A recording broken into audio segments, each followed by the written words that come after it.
Alright, so here's my explanation video for this level. Brainless Bingus has to take 2 years CCC. So I'm recording this a bit before the level is like properly released, just because this is the time I have to record this. Other thing is, this is for the 2-year CCC contest, which is basically a contest where we had like a bingo board with a bunch of stuff on it that said a bunch of things to put in the level or restrictions to have on it. There's two in particular that were kind of horrible, like no moles are allowed, and also there's one for not using conveyors. Yeah, and I decided to get every single square, which is the best way to do it, obviously. So you can see I have a fourth wall rule. That was another square, and that's you must get the red coin. Probably see why that's important early on. Another thing I want to mention is, while this level is uploaded on Open Course World, if you're on there, it's not uploaded normally because it's got glitches in it, so it's just gonna get deleted. And yeah, so I was gonna mention. Let's get into this.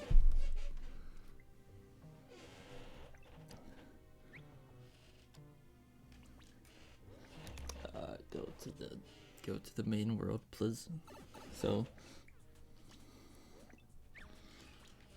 here's right in the starting room here we have a checkpoint. That's a square. I have a checkpoint on the first screen, so that's here.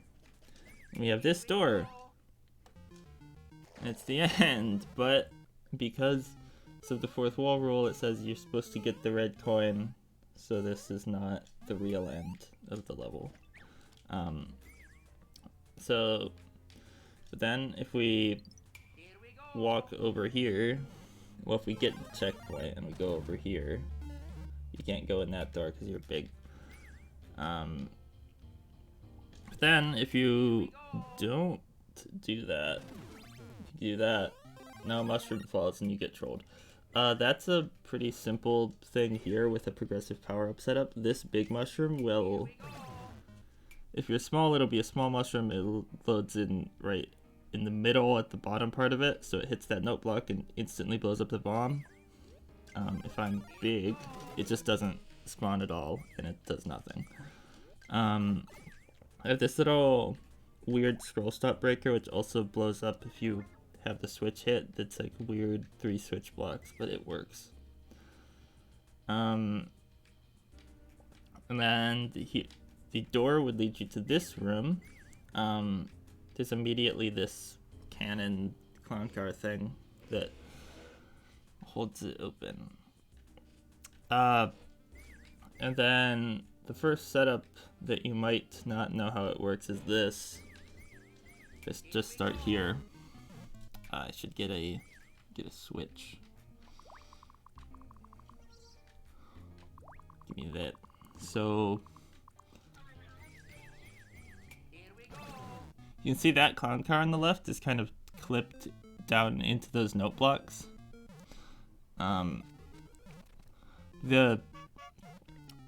The reason I have that shell and spring is because, as I mentioned, there's a rule that says no conveyors. So normally you'd use a conveyor, but now I have that. And that's pretty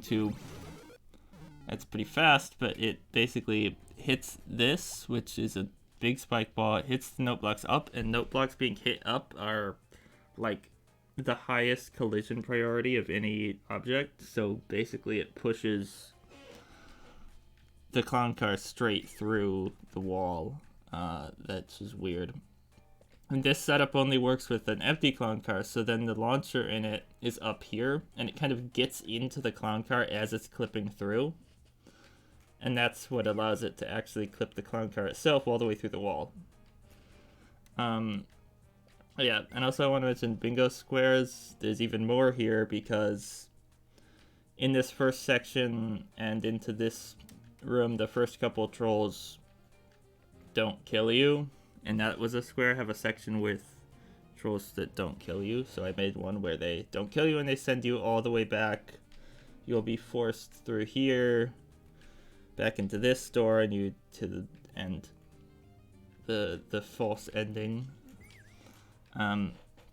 This question block here is pretty fun because not too many people shoot at it, but if you shoot it, it'll activate the switch. But then if the block's broken and you shoot it this one way or ground block, it won't hit the switch. And then you'll be stuck and you get trolled. This troll here is a pretty simple... Yeah, also, clown car section, another bingo square. There's many of those. Most of the sections here are exclusively for bingo squares, so this one is you have to have a section where you need to ride a clown car, so you'd use that, and then at this point, their weird glitch. The troll here is pretty simple. If you try to shoot these blocks while you have Link, you're probably going to end up pressing the run button, which drops a bomb and blows up this block because it blows up on the spike ball. You can actually shoot the blocks without doing that if you like hold down the button, get Link, and then release it to break the ice coins, and you never actually press it. But I also made it so you could just jump out and land down here. But the glitch part is this setup here with the spike ball. That's a non-moving spike ball.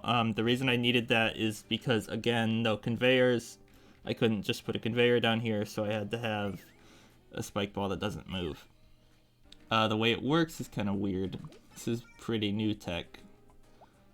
This block has a spring in it, a regular spring. So when that spring tries to spawn, it goes into this one way, and then it just doesn't spawn the spring.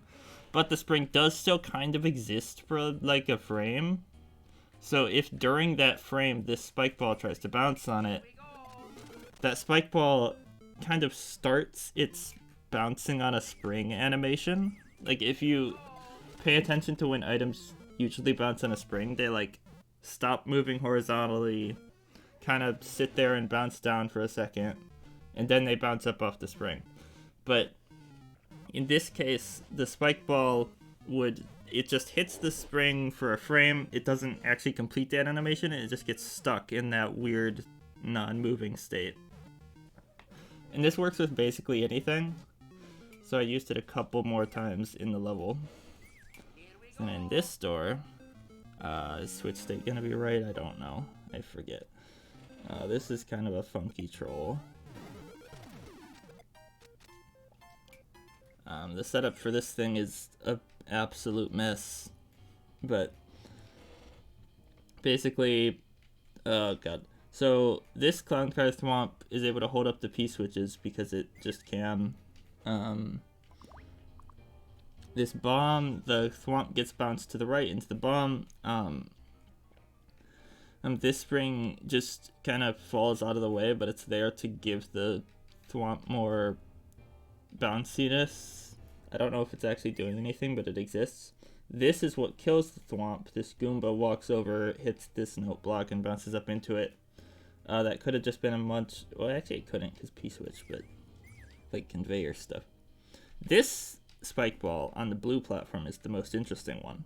So if I just start right next to it, it kind of goes immediately. It is bad, but when it's off screen, this spike ball is in like its weird placeholder state where, like, if it's on a platform like this and it's off screen, it won't move because it's in a weird state. So, but then if you hit the P switch, this P block will become solid, and then the spike ball is like, oh, I'm actually not a placeholder anymore. I'm gonna roll to the right, and that does that. Shoots the spring up, and because it puts the spring into the other spring, they spread out, and that's what pushes this guy over. Obscure troll, that's a thing that happens. Here's another funky setup. Should work. Yeah, so what's happening there is this launcher. Well, this launcher is just kind of on a switch block. It will just fall down. When the switch goes off, this clown car is on a blue switch block on a one-way on slope, which this setup is usually done with a muncher, but it also works with this concar apparently, where it gets pushed to the side. And then what happens? And then it switches back so that this left switch block here can destroy the concar, and then the thing dies. And that's supposed to be kind of a silly, like, oh, it's an up throw indicator, and then you jump on it and the POW goes up and hits you into spike. The reason it double switches is kind of interesting. That's this setup here. So I have a 1-up between one-ways, and that makes both the one-ways silent. Probably shouldn't have started there. And then there's the bomb there. So when I activate the thwomp, it hits it immediately. As soon as it starts moving, it blows up that bomb, which hits the switch, makes the block non-solid. Then the thwomp falls into the switch itself and hits it a second time. So it's a nice little double switching device. If you noticed the spike here, he's not walking when he's supposed to be. That's because this is the same like grounding setup as the spike ball from earlier, and I have this awkward track muncher push it over. One of the weirder bingo squares was that every switch has to be visible at some point within the level. So this switch is visible when you climb up to this vine, but the other thing I have for that vine is this fireball in a pipe. And I have 2 offset blocks in front of it. I'm not going to go over offset blocks in detail here, but they do a lot of funky stuff. But if they're placed like this, so they're overlapping ground, they won't be solid, so those are basically just fake blocks in front of the pipe. That's nice, not only because it makes the pipe look like it's blocked, also there's the fireball has like an animation where it kind of peeks out of the pipe before fully coming out, but it layers behind the blocks, so that completely hides it. Over here, this setup is just surprisingly weird.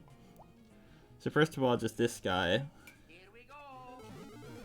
If you just spawn him upwards, he clips into the ground. This works with any big item. If you have like a note block, semi-solid, open space, and then any solid object, it'll clip like that. The very interesting thing about the setup is the way it's activated, because what hits that note block is actually this spike ball.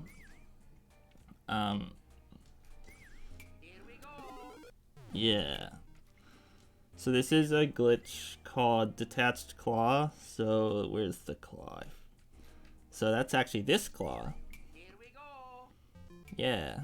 So the spike ball is actually in. So this spike ball here actually is in that claw I showed you, and thus it tries to move horizontally to that claw, which means it'll spawn here when you load it in from the side, and it'll try to move to the claw, but it only gets this far because it hits the note block. And then because it's too far away from the claw, it gets released, and then since it's against the thing, it's against the thing and rolling left, so it kind of hits it and does the, yeah. The thing I want to mention is that I used to have this 1-up be like down here, and I had 2 1-ups on it, but then that made people go at it really slowly and then run back for some reason, because apparently everyone is just afraid of 1-ups. I mean, I suppose that makes sense, but yeah. So here's a troll that I've seen a lot of people not fall for, and I haven't figured out a way to make it better. It probably won't become better, but so basically this is spike, and it looks like you're gonna hit this, and it's gonna open that, and it's gonna throw a spike ball to hit these, so you don't want to stand up here. So then you do this, and the troll is that spike walks, and you would forget about that because of this spike over here that doesn't walk.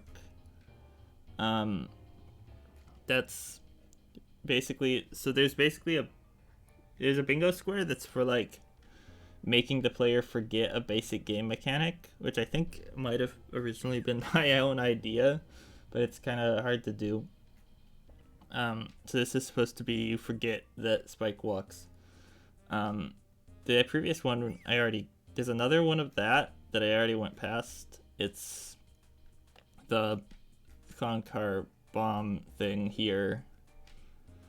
Like, oh my god, you forgot that the clown car does bombs. Yeah, because apparently nobody knows that's a mechanic, which is pretty funny. So then that sends you, that's basically just the switch does the POW and it goes this and he walks forward. He walks forward because he can't throw under this slope for some reason, even though it looks like it should be enough space.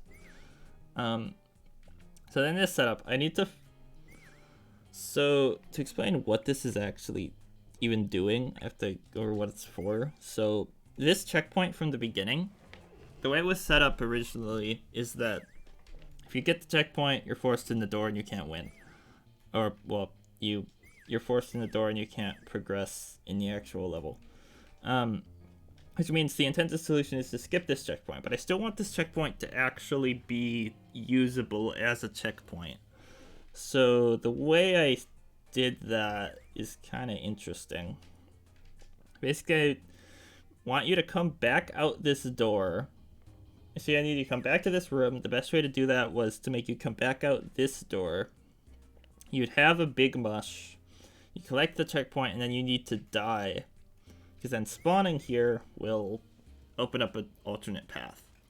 If you've played the level, which you really should have, you'd know how this works, kind of.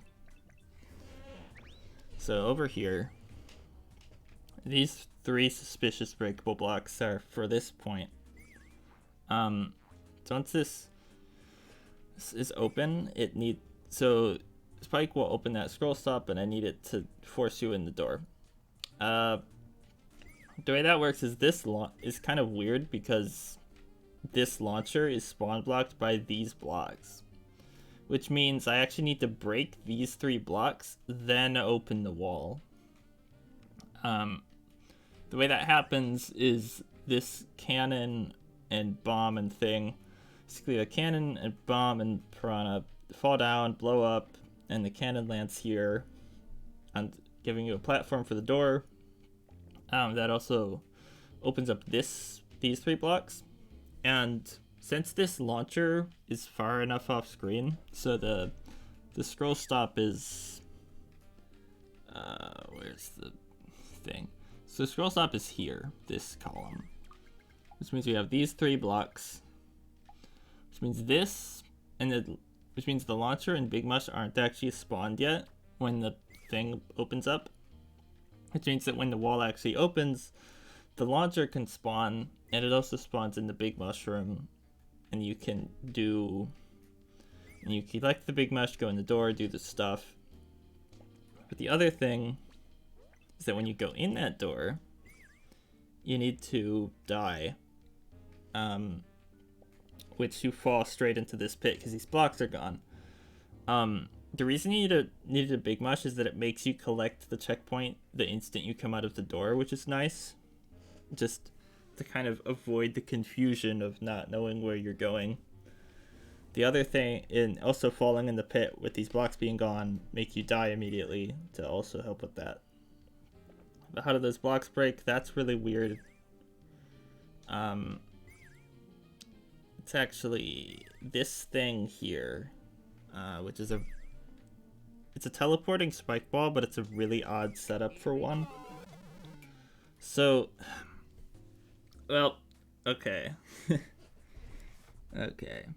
Teleporting is complicated. There's a lot to teleporting, and I will not be doing all of it, even though there is multiple teleporting setups in this level. The bandwagon has videos on teleporting. Well, it has one video on teleporting, and there will be a second one. They're in way more detail than I can do here, so just look at this. So I'll just go over the basics, but it's a teleporting spike ball, so it can break those blocks, but I need it to be in the bottom row. And normally a teleporting spike ball can't be in the very bottom row. But this one is different because rather than having the spike ball sit on a platform, I have it kind of just here, and it falls down, and then it actually gets pushed by this launcher. The launcher teleports. It's right at the time that the spike ball is low enough to actually break those blocks. And that's how that works. So then back at the beginning, then you'd respawn and you'd die at this checkpoint, and now you have CP1. If I spawn here, you can see that it's different now. It actually lets you to that door. How does that work? So creating a difference between spawning at this checkpoint and spawning at the beginning is actually kind of hard, especially since I don't have moles. So the other enemy that follows you, one of the other ones, but the most useful one is a winged wiggler like this guy. So if you spawn at the beginning, you'll be on the left of it, and nothing happens. It just sits there. It will never blow up the bomb. If you're over here, you see it instantly blows up the bomb. That flips. It instantly blows up the bomb, flips over this, goes into the spring, and then the spray, and then it like flies over here and breaks this scroll stop and the next scroll stop.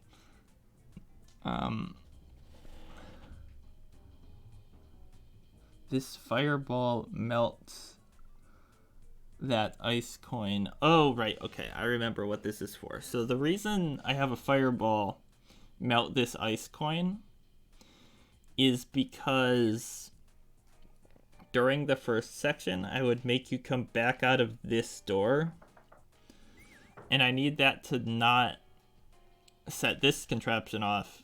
So the block, so this ice coin is the specific block which gets blown up to flip this guy over. But if that ice coin is melted, it won't do the thing, so that's what the difference is. And this bit, just blowing up a scroll stop, allows the screen to move over enough to spawn this. This is a more normal teleporting spike ball, but this platform, the platform is detached from the track, which is why if I hit play and stop, it's invisible. And you can see that the center of it is centered on like the last piece of this track instead of the middle like it normally should be. That just makes it go to the curve faster. And also, and this spike ball is just right on that. It teleports, it breaks these two rows of blocks, which lets you in that door and also stops you from going in the normal door.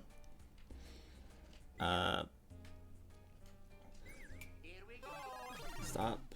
Don't give me power-ups. Okay. So then, you come to this room, which I quite like, but I feel like no one appreciates why it's cool, which totally makes sense. So you hit this, that happens, and you get a sad face. That sad face appearing is actually so much more complicated than you might think.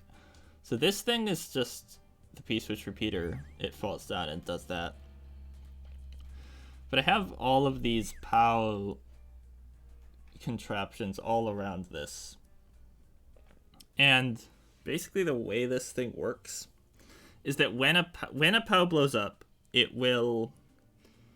First, it'll immediately kill all enemies in its range. But for coins, specifically, it creates like a wave that goes outwards and drops all of the coins in order. And if you set off a P-switch while that wave is moving, it'll stop the coins from falling because they turn into bricks, which is what's being used here. So like this POW blows up, starts destroying coins. They fall, and it gets to like here. These coins fall, but then the P-switch has activated, the blocks change, and these ones don't fall, or these ones don't fall, or whatever.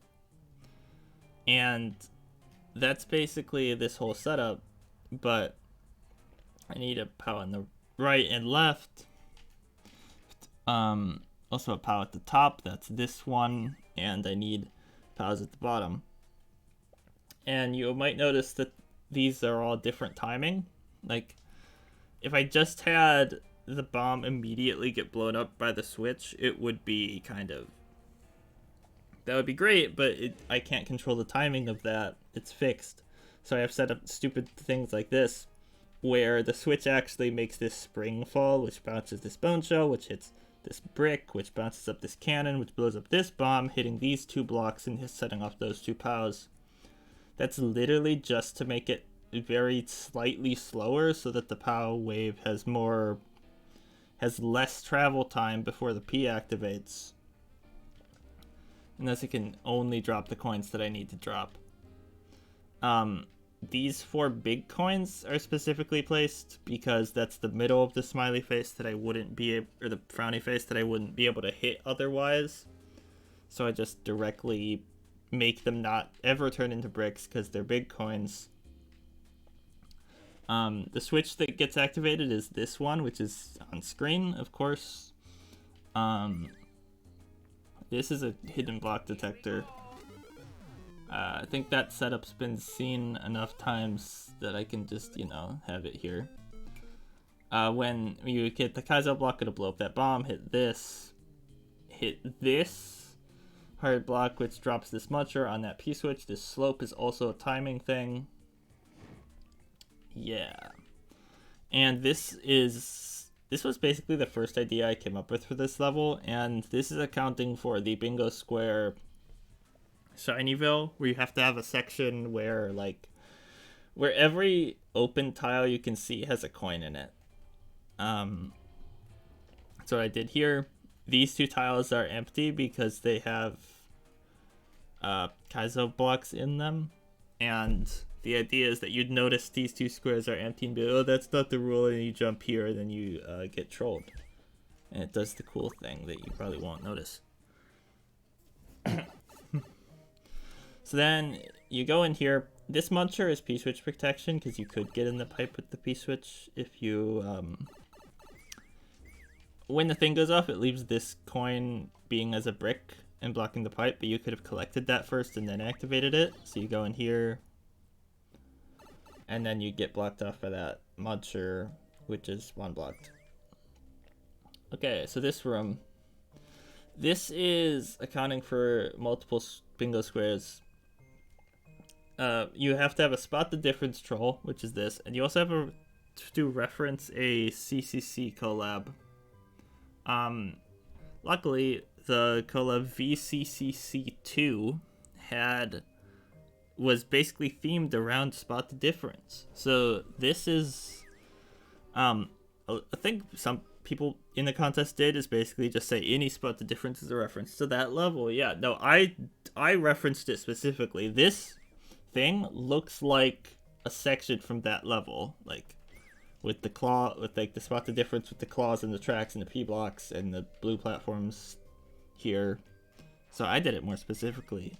Yeah. So the idea is that you'd come... Does switch state just work here? I forget. Sure it doesn't. So you'd come in, they're all the same, but then if you go over here, this guy activates, hits the switch. That drops this fish into this claw. And it also puts a mushroom here, but it's like, oh, which one's different? It's the one with the fish in the claw instead of the nothing in the claw. Yeah. It's kind of the idea. So then you'd come back, and this thwomp was spawn blocked when you came in, but now it's not spawn blocked, so it will instantly hit the seesaw as soon as it loads. That's kind of a weird seesaw setup with Big Thwomp is already on the note block and the seesaw. It'll like bounce down on the note block and immediately be hitting the seesaw with force, which is like a weirdly inconsistent thing to get to work, but it's useful. And that makes this guy shoot up and hit you. And another bingo square that's well, there's one for 3 off-screen thwomps, so this is an off-screen thwomp. It's not a whole square by itself, but it's fun. Another weird thing, this thwomp is stacked, which means it can be crushed against ceilings and die, which I don't understand why that's a thing. It's also true with launchers, but, you know. But for some reason, it also stops the muncher from moving up, so it just kind of, like, it does what you saw there, where it just, like, dies and then the muncher falls. So even though it came up really fast. That's cool. This setup here. This is a setup to hyperspeed the player. It won't work with the switch state. So basically, when you load in this spike ball, it hits the switch, and then a thing happens here, and it moves this and hyperspeeds you. This is similar to the P-switch setup I showed earlier with the switch block under the spike ball. But I also have this bomb here. That's because of the, like, weird, like, you come over here, hit the switch, go back, and then forward. Basically what this is doing is the bomb loads in first, then it blows up, it breaks the hard block behind this spike ball, and then the spike ball is sitting on, and then the spike ball is able to spawn, but it's placeholder on this blue platform. And then the switch block under it changes when this thing loads in, and then it hits this up, and I can show what it does. It does that. The muncher does weird clipping through here into the slope over to the right, and it pushes this launcher right and up, which is what makes it hyperspeed you in combination with that slope on the top. So like as soon as I go up here, yeah. That was a bingo square, hyperspeed the player. That happens. So this basically boops you up over. This setup was designed to make it you want to go slow at it. So you drop down. So you'd be like, oh, I'm gonna fall down here. But yeah, it used to be worse, but now it's good.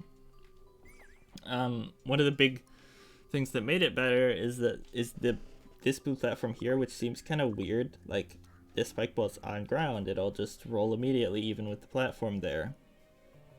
But actually, this blue platform makes the spike ball like load.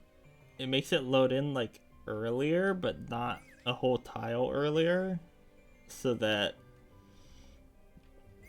it actually goes with better timing to launch you when you get on top of the cannon, or the launcher. I have switch blocks behind this saw is mostly just for like, it's like a backup, so that if it somehow doesn't hyperspeed you, you can just land on those blocks and be safe. This little room here is designed to look like Shade Kitty level, the disrespect door. It's designed to look like the beginning, so this little arrow thing is like the starting arrow, and then there's the orange pipes in the door, and you fall down. Door, and then the other door, and then you die. I also decorated this section with glitches, another square. Yeah. Stealing from Shade Kitty the square, putting glitches is a square. Here's a glitch, broken track on that, just because, yeah. In here. So this is a room where you have a thwomp, and then you have another thwomp. This setup is pretty simple. It ends up like this. The first thwomp falls and does its thing. When you go further to the right, that top right thwomp will fall, kill the piranha, and then this one's able to fall when the piranha's dead, and it'll hit you. Yeah.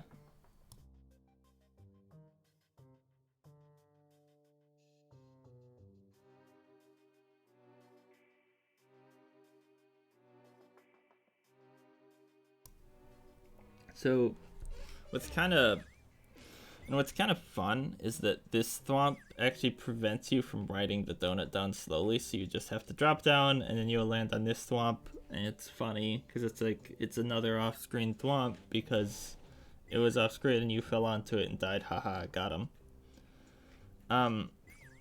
Then this next troll is kind of bad and no one ever falls for it, and I predict that no one ever will fall for it. Not even Carl will this time. It's that bad.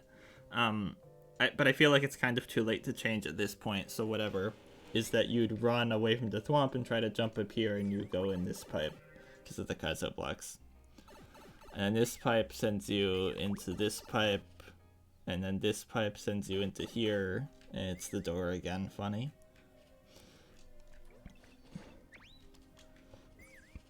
So you do all of that. This bomb is literally nothing. It's just here for the purpose of we'll get to that. So you go in the door and you get the checkpoint. You notice over here there's more decorating a section with glitches. The launcher clipped into the thwomp. More importantly is that the door I came out of was actually here. And is that the spot? Yeah, that's the spot. So the reason I came out of the door behind that and I ended up here. The reason that happens is because of this winged POW, which is detached from this claw, and basically it like the same thing as the other one. It kind of moves, it kind of starts at the same height and then moves horizontally to the claw. This time that happens immediately as you load in, so it pushes you before you can even die to that thwomp. And the reason it goes to right in the middle is because I have a P block behind the burner. When you're getting teleported by stuff, it's kind of controlled by like the position of ground blocks and P blocks and other sprite objects. It's complicated.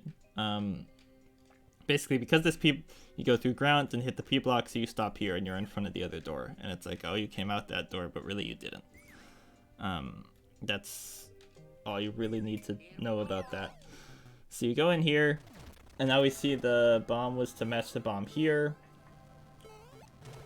You go in this pipe, and you're like, and the idea is like, oh my god, how do you stack pipes behind those burners?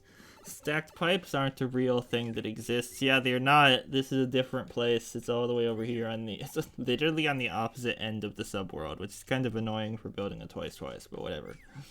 That's kind of the idea. So you stomp down, you go in here, and you end up in my epic anti-softlock, which one of the things is no pities in anti-softlocks, but getting that square also requires having an anti-softlock. So here's my anti-softlock. You gotta get past the spring and get to that spike. You will not be given a pity death. Just get good.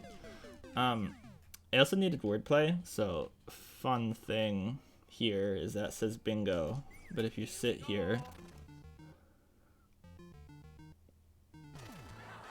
it says big no, haha, funny. More thinking, and that's a bunch of semi-solid layering, which is pretty fun to put together. Yeah, that's what we'll call it. It's also this thing. This is a accurate representation of all the bingos I have. So if you look, the tracks are horizontal lines for the bingos across rows, and then the vines are vertical lines for those bingos, and then the two seesaws are the diagonals. Yeah, that's what this incomprehensible mess of things is supposed to mean.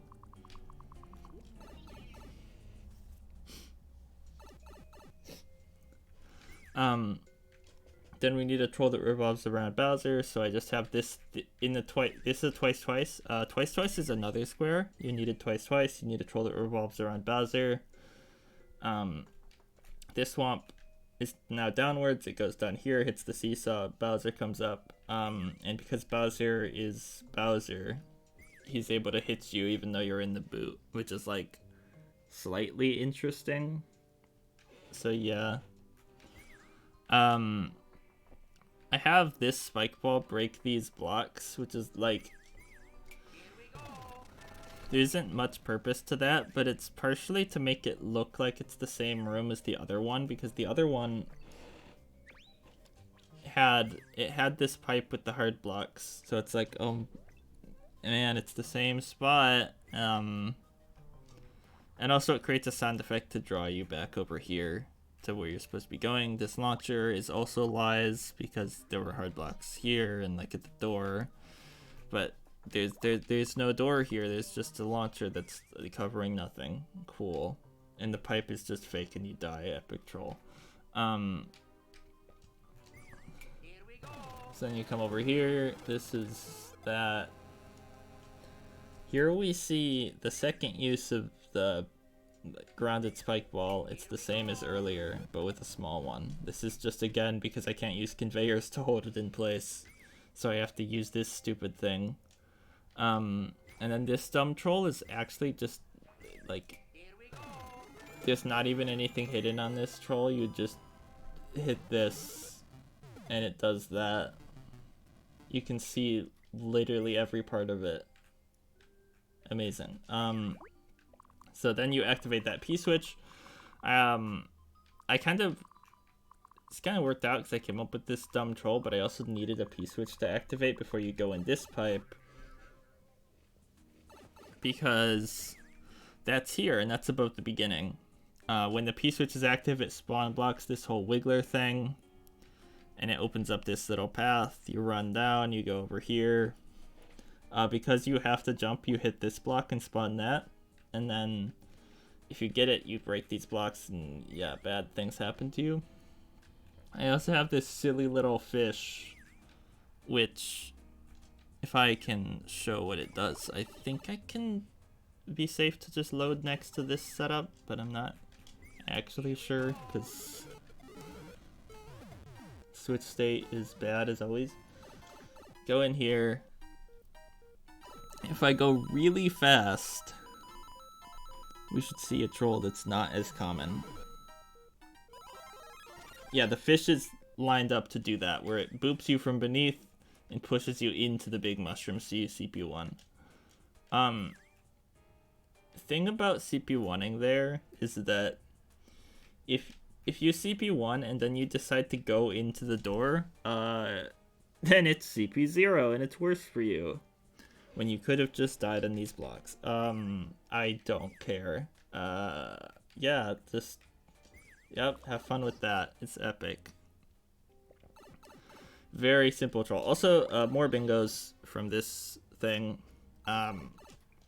First off, this counts as Shinyville again, which is partially accidental, but also kind of because I was worried that the Shinyville over here might not count because of the Kaizo blocks, and I wasn't sure if Kaizo blocks actually count for that. They should, but I don't know if that's true, because the judges are bad. But this one definitely counts, and also it's a speedrun section because you have to get through the area before the P-switch runs out, and also it's an actual progress reset. This is another square that's everyone's favorite. You have to have guts. You have to send the player back. So you go back to CP1 and possibly CP0. Have fun with that. Blame Shade Kitty. Then here, this is a troll that I came up with way before this level. It's really stupid. So if you look at this, if you know troll levels well enough, you might expect this to be a broken track, and then you'd think, oh, it's gonna try to put me in that box, and I need to hold up to grab this vine so I don't go in that box. It's nothing. And this actually kind of works, like, even if you don't know about broken tracks, it kind of works, because this track looks like it should be able to transfer over to this curve, and it just doesn't, so you just fall. Also, the way this is laid out means that this had to not be a scroll stop. So, like, in this room, it's also not a scroll stop, and you can just see over there. It's just kind of silly. If I select here, you can see this slope. This stuff is a slope in the wall. That's making sure none of these columns act as a scroll stop. So you do that, you come over here. This is meant to be an additional spot the difference section. Don't worry about why I need multiple of those. So the difference is that this one has 2 pokies, so you die more, except it's the same. What's kind of funny about this setup is that, like, this is it's clipping similar to the clown car clip from the beginning of the level, but with pokies, they can kind of just fall into the note block normally. They clip in the wall, they clip down through the P blocks, and then they hit you. What's weird about it is how inconsistent it is. Like, see there, it just kind of, they both went different directions, and they kind of came back towards the middle. So if I just, like, hit this again, okay, well, if I hit this one, that goes that way. See, these 2 setups were the same, but they went different directions. It's inconsistent just because of where the pokey is walking when you activate it, because it's got space to move around in there. It doesn't really matter, though, so I just left it. Here's Tooth Bumper. British Tooth Bumper, because it's yellow, haha, yeah. We have this troll. This troll's fun because it's just, like, stupid. If you activate the Thwomp, it falls down. Thwomp has these 2 launchers on it. It falls down, it breaks the blocks behind there. It comes down here, it hits this. This has to be a spike so that it actually hits the seesaw. Because the spike is lower than ground. The Thwomp will hit this power, it'll die, it'll also hit the seesaw, which boops up this spring, and then the spring goes up here and blocks you in. So the thing about this troll is that it's pretty basic, but the only reason it exists is for the sake of having this, like, hole in the ceiling with one-ways, and then this hole in the floor with a saw in it. I needed to have both of those for the next troll, which really this whole room is built around the next troll, so. Here is a very stupid troll. You walk on the bomb, you get booped up, you go on the spring, it boops you up into here. In here, you get sent up here, you hit this switch. I can show what happens, but basically it's very stupid trolling. If we do this, we get trolled. And we get trolled here. So I hit that switch, it releases those 2 enemies and they just walk over here. Because I'm held up in the twister, I need the bumpers to push me down onto the stuff to activate it. It's pretty neat that these enemies walk the exact same speed as the snake block.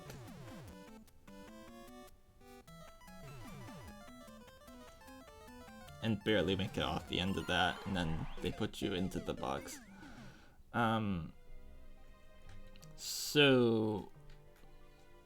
Well, yeah, the initial idea was I wanted to make something that puts you in that box, which is what happened. So the way this works, so when you hit the switch initially, it breaks these two launchers, so both of these enemies are allowed to walk.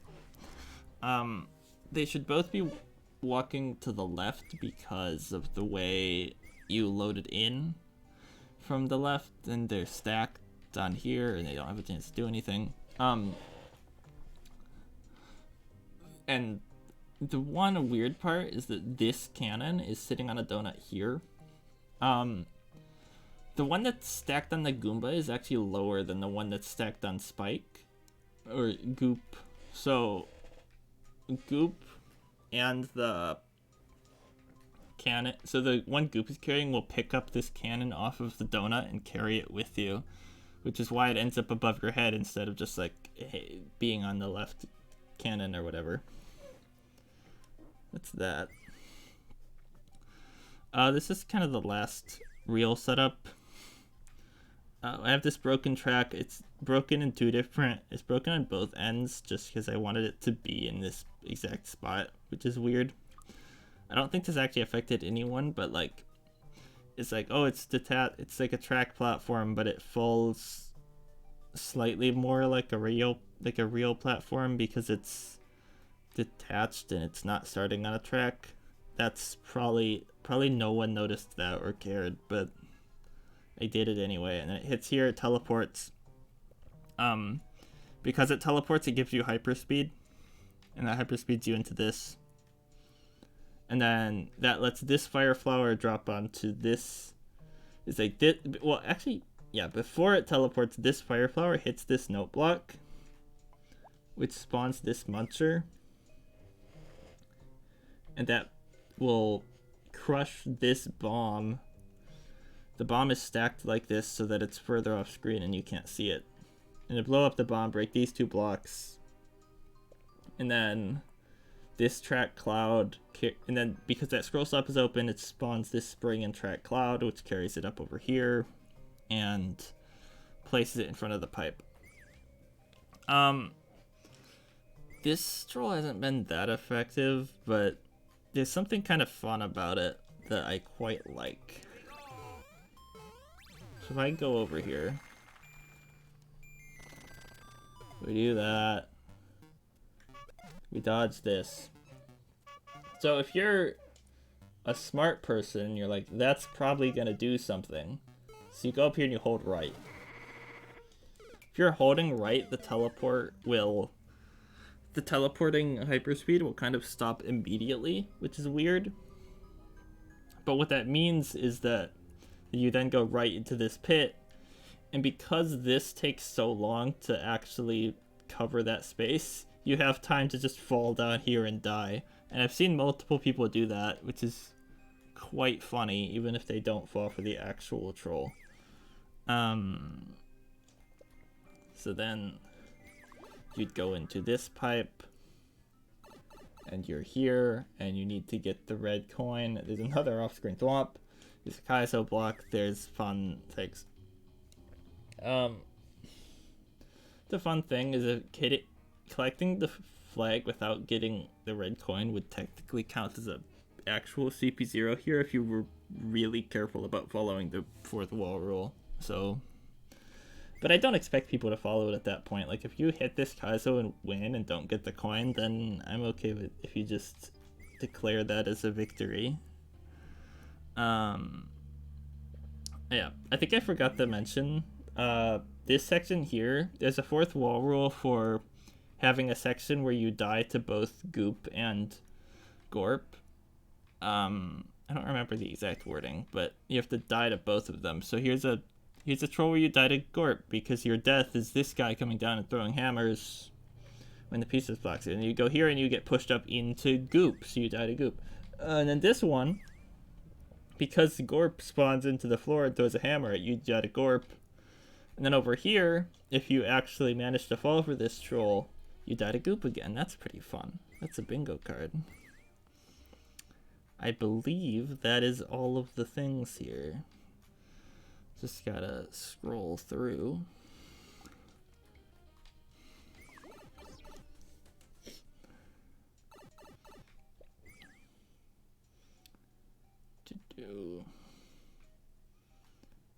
There's the thumbnail.